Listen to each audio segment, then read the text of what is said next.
wasiirka wasaaradda biyaha ee Jamhuuriyadda Somaliland mudane Maxamed Muuse Diiriye ayaa soo gaadhay waddanka Djibouti kadib casuumad uu ka helay dhigiisa wasiirka biyaha beeraha ee waddanka Djibouti Maxamed Cawaale waxaana markii uu soo gaadhay waddanka Djibouti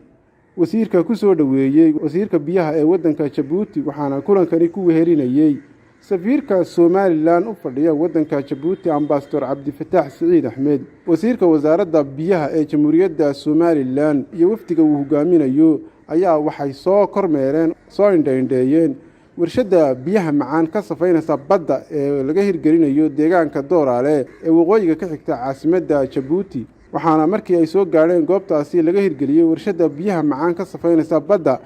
ku soo dhaweeyay injineerada iyagu gacanta ku haya dhismaha warshadaasi oo gabagaba ku dhow waxaana la soo tusay qaybaha ay ka kooban tahay iyo sida ay biyaha badda uga soo saarto biyahana looga macaaneeyo sidoo kale wasiirka biyaha ee Jamhuuriyadda Somaliland inta uu ku sugan yahay waddanka Djibouti ayaa waxay heshiis dhinaca biyaha kala saxeexan doonaan wasiirka wasaaradda biyaha ee waddanka Djibouti wuxuuna sidoo kale la kulmi doonaa mas'uuliyiin kale oo ka mid ah xukuumadda Djibouti